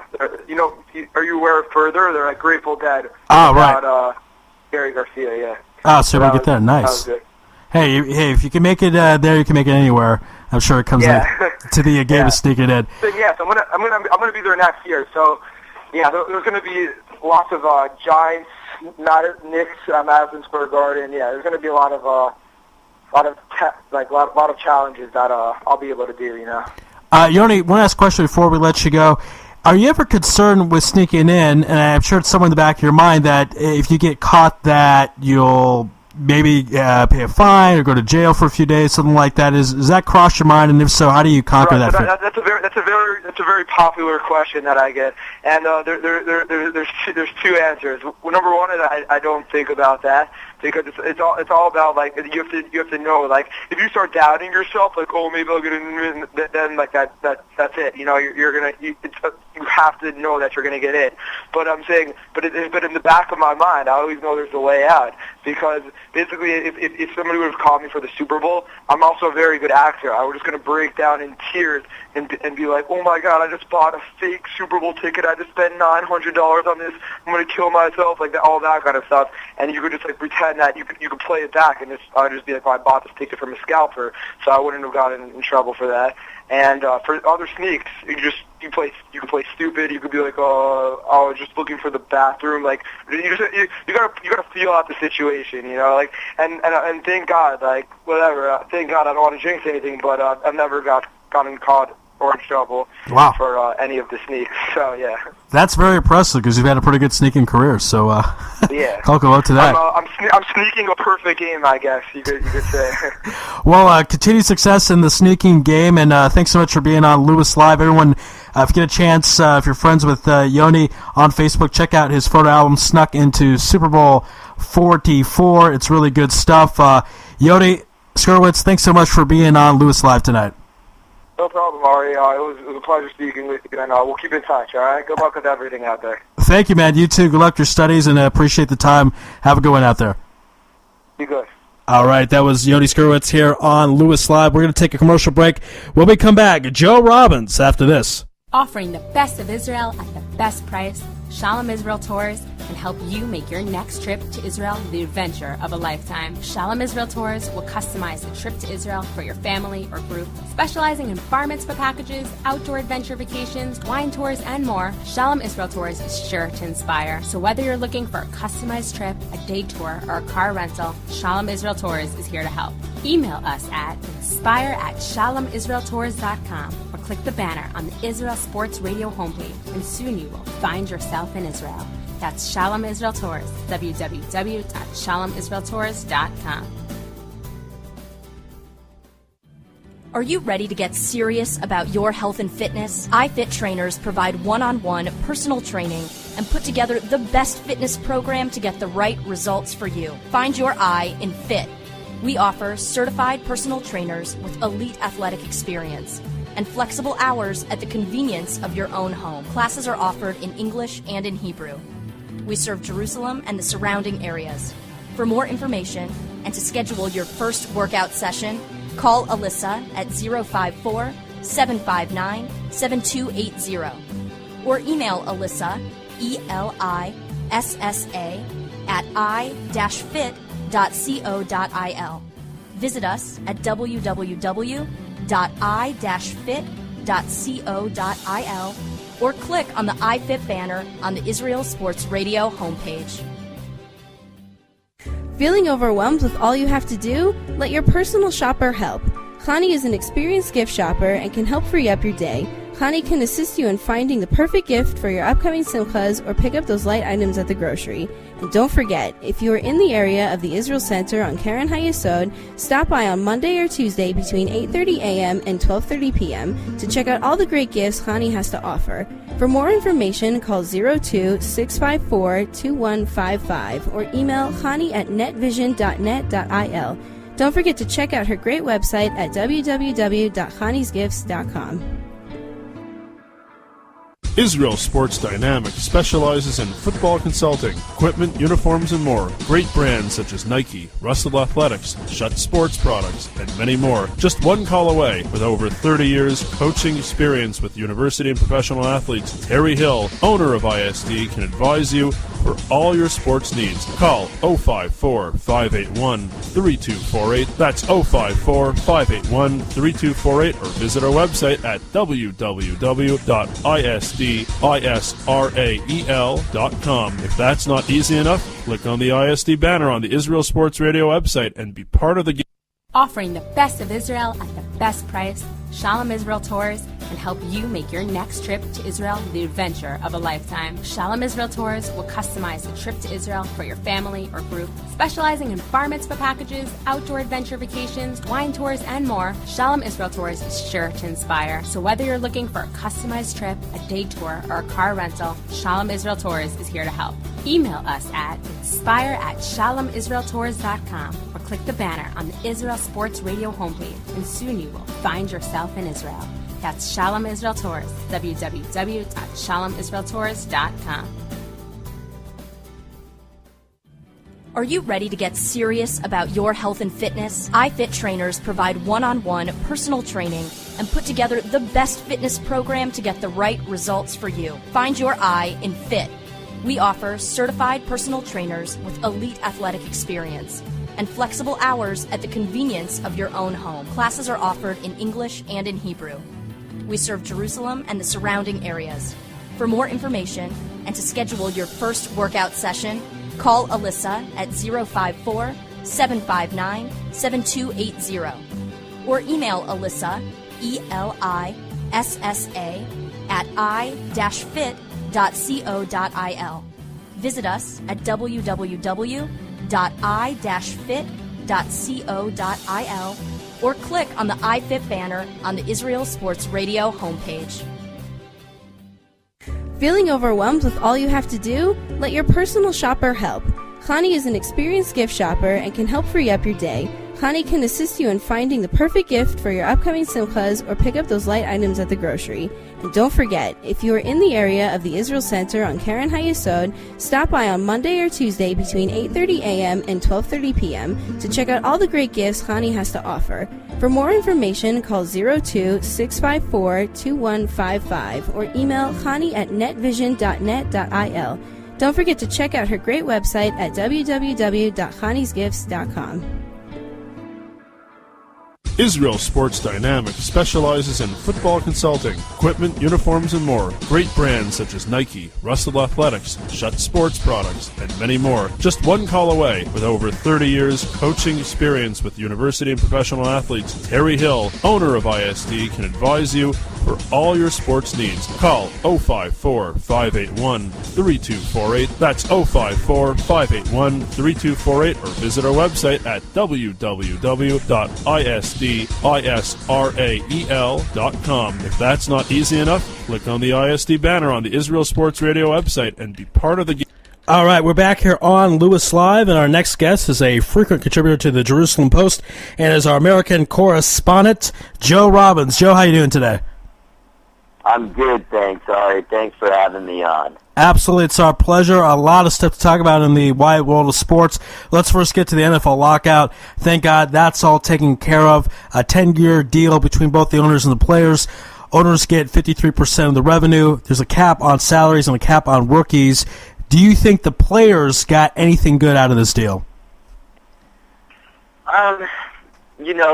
It's a good question. When they first proposed the deal last week and ESPN started with all their coverage again and all of that, it seemed sort of like the players were stuck and had to take the deal because it was the only thing they were gonna get. So in terms of that, it looked like their backs were kind of against the wall from the beginning.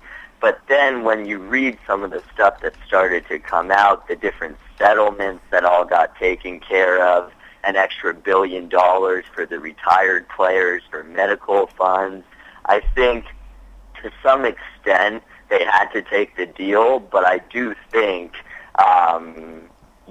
it works out for everybody because now they actually get to play football and get to be paid. So I don't think it's as bad for the players as initially thought, especially now that they can get on the field and start signing as far as the free agents are concerned. Now, what do you think odds are, because the lockout, it was the longest work stoppage in the NFL since 1987. How close were we to not having some games of the regular season being played? It seems like a few weeks away. Like if the lockout had gone for another few weeks, then maybe the first week of the season would have been in jeopardy. Mostly just because of all the work that needs to be done so frenetically right now. So you're talking about 1,000 free agents who need to be signed. And while that sounds like an astronomical number, half of those are undrafted players and rookies. So, and draft picks. So half of those are pretty standard contracts, but there's still 500 players that need to be signed. The camps need to open. And so now all these things are going to happen by Sunday for preseason to start. But if you look at, most of them won't actually happen by Sunday. And so that leaves you with going into the preseason to get it done. Had we had 3 more weeks of lockout and all this going on and the preseason canceled, I think it would have, as a result, put the regular season in jeopardy. Now, of the lockout, as far as a team aspect, do you think are there teams out there that are more hurt by this process, that the players couldn't get together, couldn't meet with the coaches, couldn't go to the workout facilities?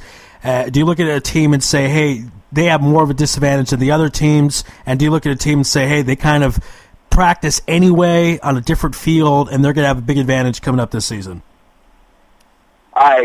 So I definitely do. I think a team like the Saints, in terms of practicing on a different field, a team like the Vikings, Drew Brees set up camp for the Saints, and they all worked out together and did what their normal training would have been. And they're a team that has their same core, they're recent world champions. They know their offense. Their coaching staff is all going to be there. So I think a team like the Saints, I think the lockout hurt everybody, at least to some extent, but I think a team like the Saints were probably hurt the least. When you look at teams that were potentially hurt the most, I think it's the teams with new players expected to come in and compete for a starting job right away, like Christian Ponder, rookie quarterback out of Florida State heading to the Vikings, and the Vikings are thinking maybe he'll be their starting quarterback as a rookie, so he got to work out with his teammates, but didn't get the playbook, those types of things, or maybe he was able to get a copy, but still has a lot of work to be done. And then the other group of teams that I think was hurt the most by the lockout are the teams with new head coaches. So the San Francisco 49ers, for example, with Jim Harbaugh coming in, he's a rookie head coach.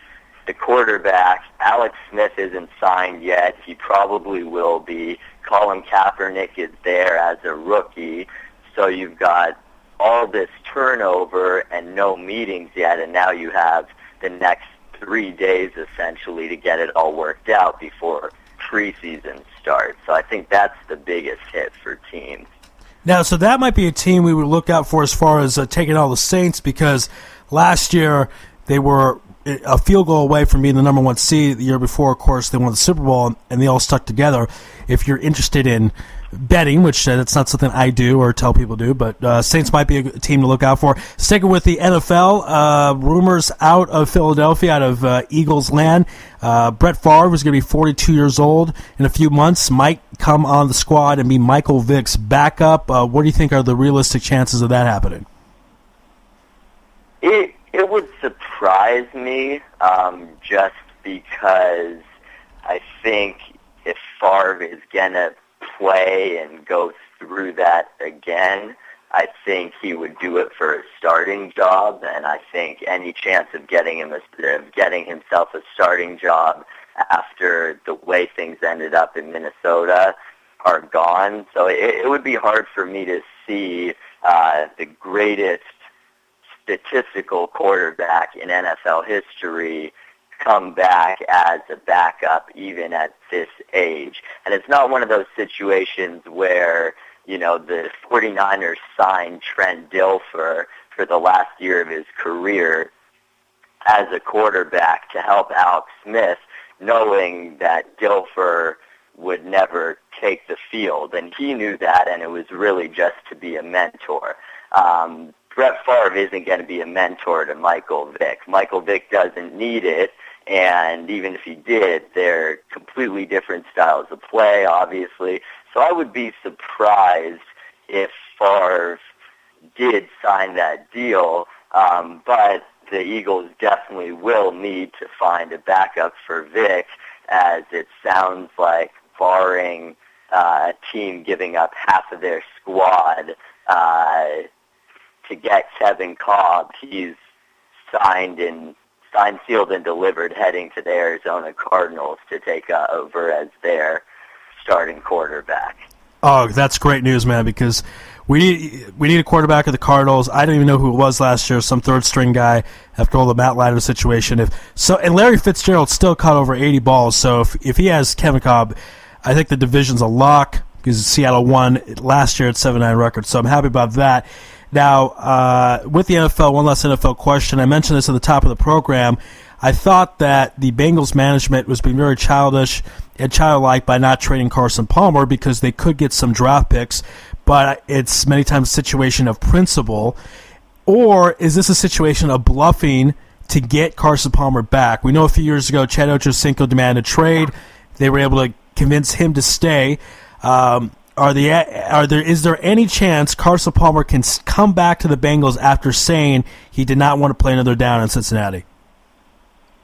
I don't think so, but I think more on his side than the team's side. And what I mean by that is I think at this point, I buy Carson Palmer's argument. He's made more than enough money, and I think he's done in Cincinnati and is willing to pull a Jake Plummer and retire when he still has years and millions of dollars left because he's made enough and he doesn't want to put himself in the position, especially as the quarterback, to get injured or have any lifelong complications playing for a team he doesn't want to play for. So I don't think he comes back. There's any chance he comes back to Cincinnati just because I really do believe he would retire first.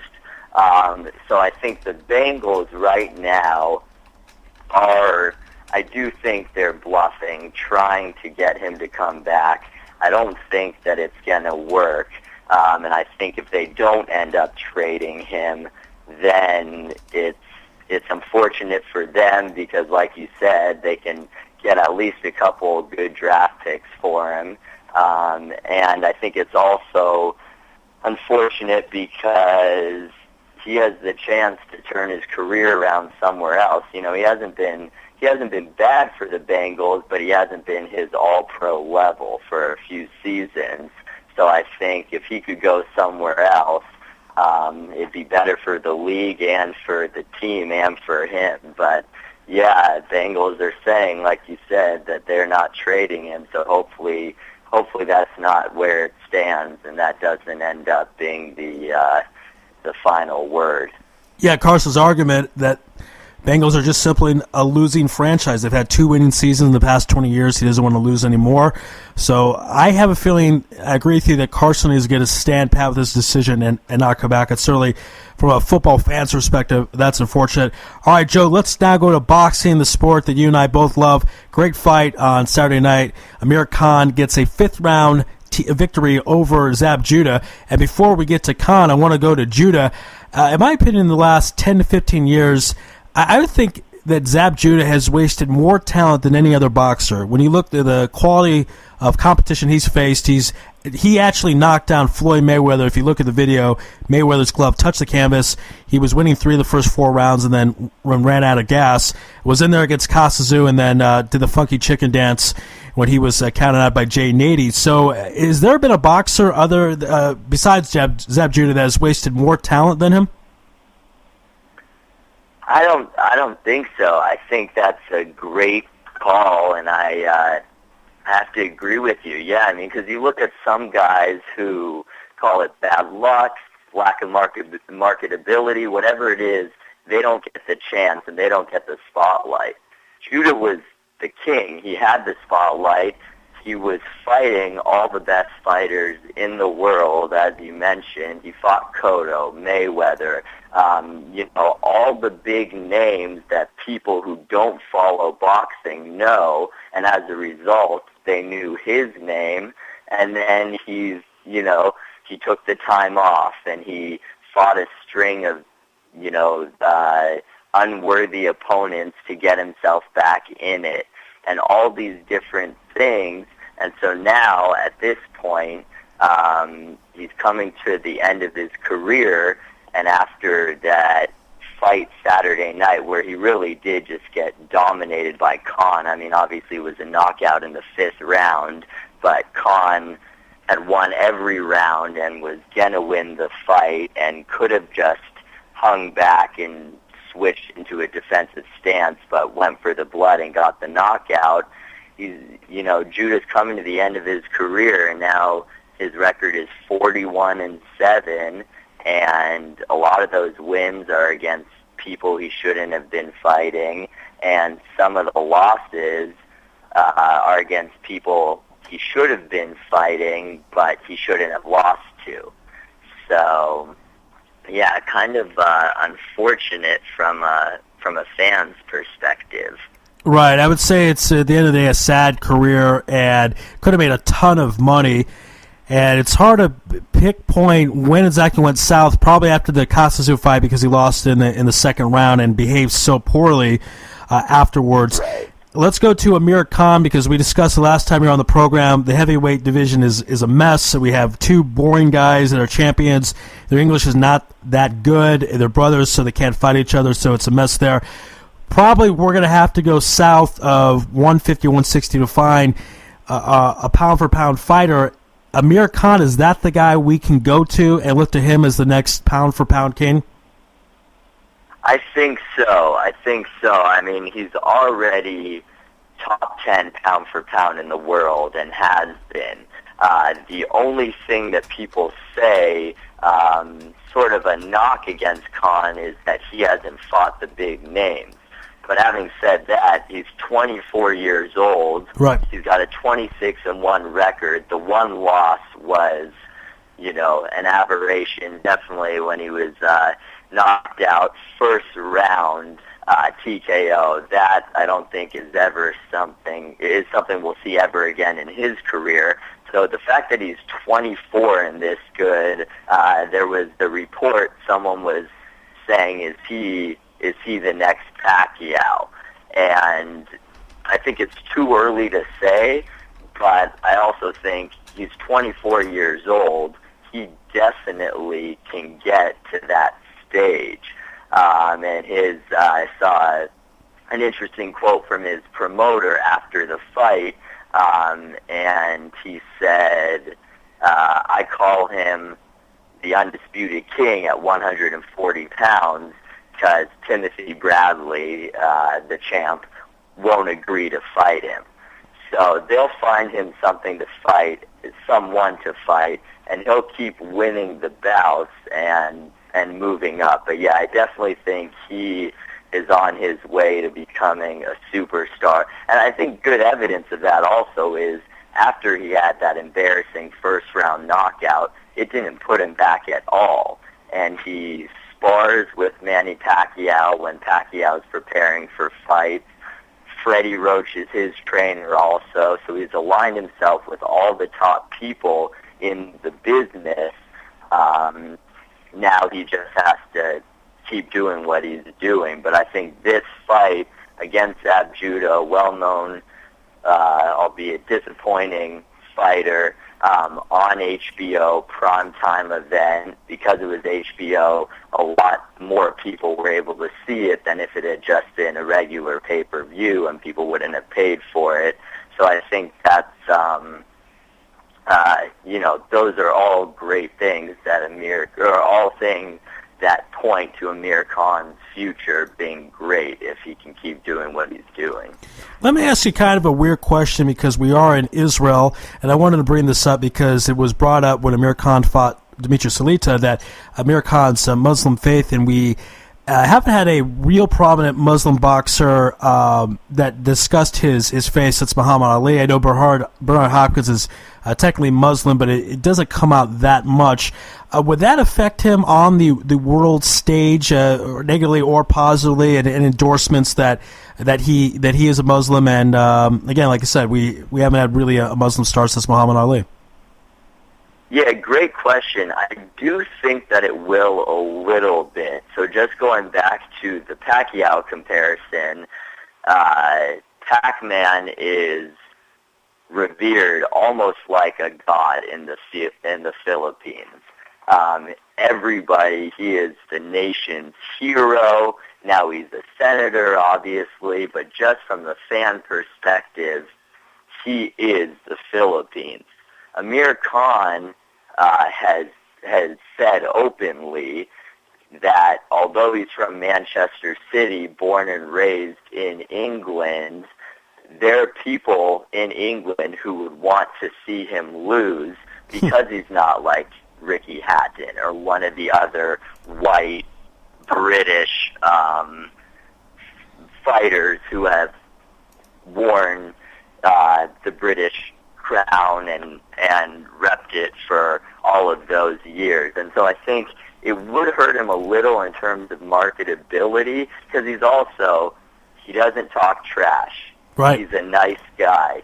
He does everything the right way in terms of boxing. So you don't have that whole Mayweather thing, or some of the, even Zab Judah, the way he acts. So I think it could hurt him a little bit, but as long as he keeps winning belts and as long as he moves up and beats everyone else there is, people will have no choice but to embrace him, even if they don't necessarily like that he's not the quote-unquote ideal image of a British fighter or something like that.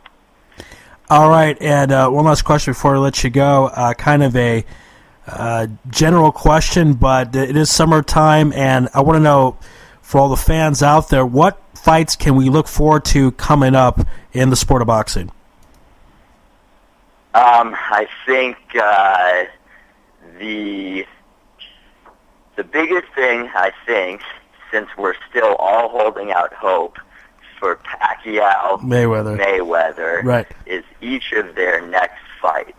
So I think the biggest thing to watch for is each of them taking care of business and doing what they need to do. And then I would say secondary to that is watching guys who have been around, see how they pick up. Guys like Cotto, guys like Timothy Bradley, who really should be fighting Amir Khan, that type of thing. Paul Williams, unfortunately, I think is done after that embarrassing, they gave him the victory and then all the judges were stripped of their licenses, but he's done. So I think,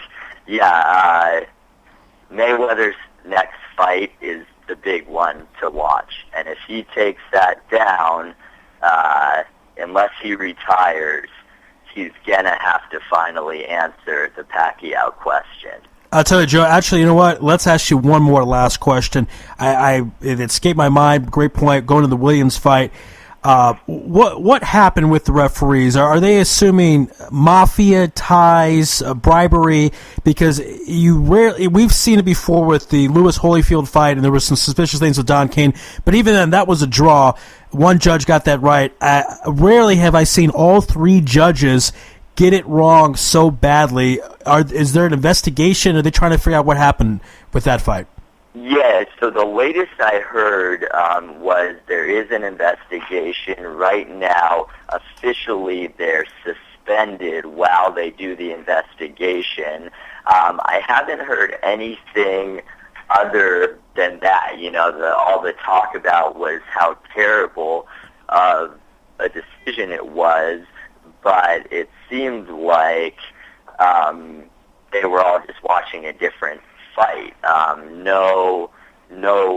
No real claims of bribery that I heard of or anything like that, although it definitely could come out, and that's why they're doing the investigation.